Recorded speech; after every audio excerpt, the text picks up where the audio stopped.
မင်းအောင်လှိုင်ရဲ့အတူရောက်ရွေးကောက်ပွဲကိုနိုင်ငံတကာကမထောက်ခံဘူးเนาะနိုင်ငံတကာမထောက်ခံအောင်ပြီးမင်းအောင်လှိုင်တူရွေးကောက်ပွဲအပိုင်း၃ပိုင်းခွဲပြီးကျင်းပမယ်ဆိုမှတူကျင်ညာတယ်ပြီးအာဆီယံအစည်းအဝေးမှာမင်းအောင်လှိုင်ကိုမထောက်ခံဘူးအတက်ခွင့်မပြုမင်းအောင်လှိုင်တို့အဆက်တွေအရန်ကွဲသွားတယ်ပြီးမလေးရှားဝန်ကြီးချုပ်လည်းမင်းအောင်လှိုင်ရဲ့ရွေးကောက်ပွဲကို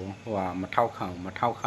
အတိမမပြုတ်လာမကြည့်နိုင်ဘူးပေါ့အဲ့လိုမျိုးပြောဆရာမင်းအောင်လှိုင်တို့ထအဆက်ကွဲမှာစော်မဲလောဘာထပြောလဲဆိုသူရဲ့ရွေးကောက်ပွဲမြန်မာပြည်သူလူထုအတွက်လောက်တာနိုင်ငံတကာအတွက်လောက်တာမဟုတ်ဆိုရင်မှထားပြီးပေါက်ပွဲမြန်မာပြည်သူမှနေတော့ရဲ့ရွေးကောက်ပွဲကိုမကြိုက်တာဘာတွေမြန်မာပြည်သူလူထုအတွက်တွေလျှောက်ပြောနေတာတော့နေတော့အုပ်ချုပ်တာမကြိုက်လို့ကပါလဲနေတော့အုပ်ချုပ်တာမကြိုက်နေတော့ထောက်ခံနေဆိုလို့ရုရှားနဲ့တရုတ်ပဲရှိတယ်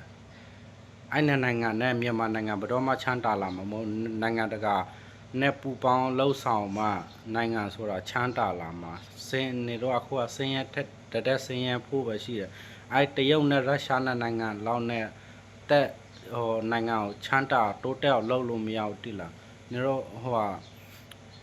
နေတော့တရုတ်နဲ့ရုရှားတော့မှအမေရိကန်ကိုဖိတ်တောင်ကြောက်နေအမေရိကန်နည်းနည်းအခွန်တိုးကောက်လိုက်မယ်ဆိုတော့တရုတ်နဲ့ရုရှားတွေကဘွားပြက်နေပြီအဲ့လောက်ထိတော့နေတော့ပထွေးတွေကအဲ့လောက်အဆင့်မရှိရအခုကနေတော့အဲ့တန်းဆက်လုံးမယ်ဆိုရင်လေမြန်မာနိုင်ငံကဒီဝါလီခံဖို့ပဲကြံတော့ဒီလငွေကြေးဖောင်းပွားမှဒီဝါလီခံဖို့ပဲကြံတော့တာအဲ့ဒါငါတာစစ်တပ်ထောက်ခံတဲ့လူဆိုရင်လည်းရှက်ပြီးတီလောက်တာနေတော့တာရမီတွေလောကမရှက်တော့ပြီးတို့ထောက်ခံတဲ့လူလည်းရှက်မရှိဘူးတို့အဘလိုပဲတို့အဘစာမတက်ပေမမီတောင်းမမီနိုင်ငံတကာမြန်မာလိုပတ်ပြောနေတယ်လို့တော်တော်ဆောက်ရှက်မရှိဘူး